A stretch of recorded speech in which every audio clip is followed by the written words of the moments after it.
Love. One of the most powerful spells in the game. Able to provide buffs like plus 50 charisma, 135 happiness, 75 self-esteem, free items every now and again, and access to a certain minigame. Don't worry, I'm not gonna give spoilers to those who haven't reached that part of the game yet, and this spell provides much, much more. It's an amazing spell that can only be obtained by forming a pact with another player.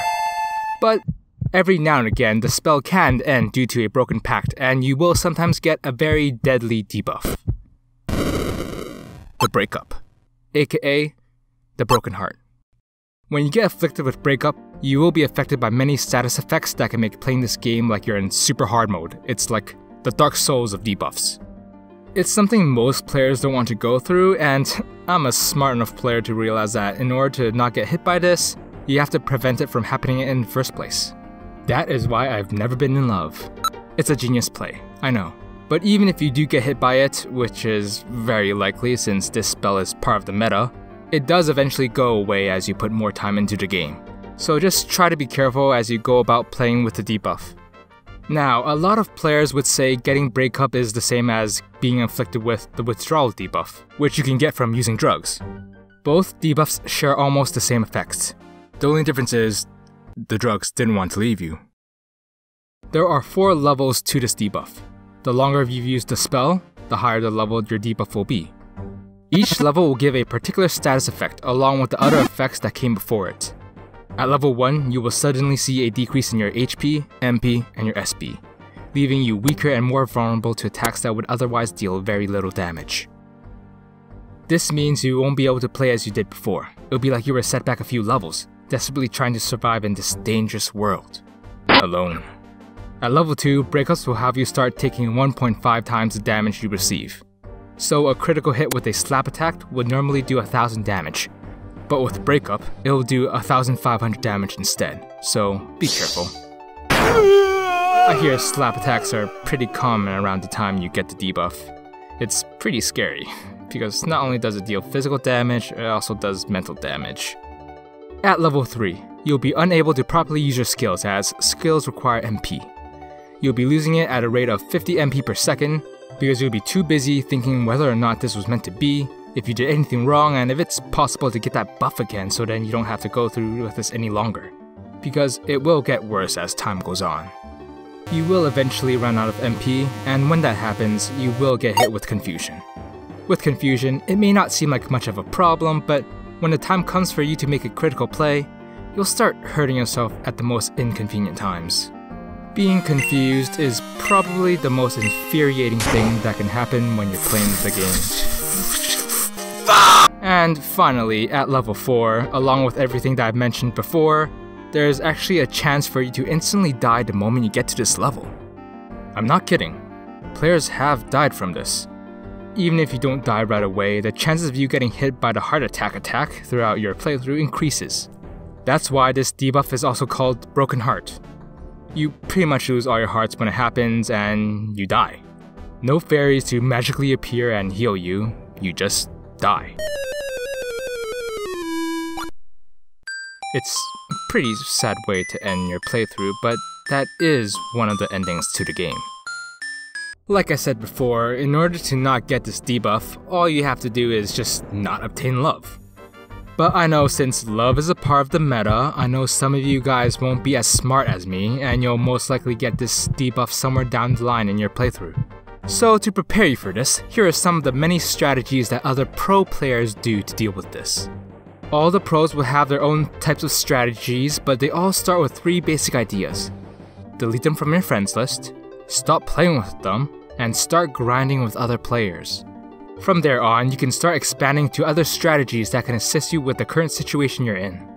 A simple strategy that many pro players expand to is to look at their replays to see what they did wrong. Usually spending hours and even days at a time going through their replays to see if there were any mistakes that led to their situation and how to not have it happen again. But most of the time, those players tend to look back at their replay highlights to reminisce on how amazing those plays were. It's sad that they can't make those plays again. As mentioned before, you will lose MP when you get to level 3, and when you lose all of it, you'll be hit with confusion. Now, one strategy is to consume items that recover MP, One of the most common items to use is ice cream, as it can recover quite a lot. Trust me. I know. At level 19 or at level 21 and above, depending on your map, you can start using elixirs, or otherwise known as alcohol. In my potions video, I talked about the effects of elixirs, able to provide an increase in constitution and charisma, meaning elixirs are useful to tank the effects of the 1.5 times damage you receive, and as a bonus, it'll provide entertaining dialogue choices while you're suffering. Those are just the basic effects. I never explained it, but elixirs also give plus 15 self-confidence, plus 20 happiness, and a glitch where there is a chance to corrupt your save data, temporarily removing the debuff and giving you one hell of a time, which is the reason why players drink elixirs. It's in hopes that they forget the experience and not be affected by the debuff. However, this is a glitch. It's only temporary, and it usually takes 12 hours for the game to roll back to your previous save data before the glitch happened, losing all of the experience points you gained after that point, and you get the debuff back. It's a temporary solution, but it works. These are just some of the strategies that the pros use to deal with this debuff until it wears off. Honestly, this debuff isn't that hard to deal with, and actually some people would want to get this debuff because sometimes the love spell can fail, and it can eventually give you toxic relationship, which is far, far worse than breakup. You lose happiness at a rate of 20 per second, you will lose money and MP at a staggering rate, and it's just too much to recall. This is the Dark Souls of debuffs. Like if that means anything, since that stupid term gets thrown around everywhere. Anyways, even when you get afflicted with toxic relationship, you can still get breakup by just ending the spell with that player. Afterwards, you may want to try that spell all over again with that player, but let's be real for a second. Breakups suck, and they hurt. And there will be people who want to get back together with that person because they don't like to feel that pain. They're gonna wonder if this is the right thing to do, and although I've never been with anyone, I have my fair share of experience watching other people go through this. So only take my advice for a grain of salt. Don't ever get back together. There is a reason why people break up. Whoever is the one who does the breakup, trust their feeling or your gut feeling. Getting back together will only make things worse. Don't let that feeling of loneliness and sadness make you go back to them. Don't be afraid to get hurt. Don't be afraid to talk about it. Life is full of mistakes, pains, and aches. The best thing you can do is embrace the pain, learn from it, and look at yourself. Forget about them and move on. Make yourself a better person and take yourself to the next level because, as the old saying goes, no pain, no game. I tried my best, and hopefully I did a good enough job to prepare you for this in your playthrough. Now, good luck, have fun. Okay, now before this video ends, I just want to thank Frank and Curtis for helping me make this video. This video wouldn't be what it is now if it weren't for you guys. If it weren't for you guys, I would have tried to get with someone and purposely break up with them just for the experience to write this video. Yeah, I'm joking.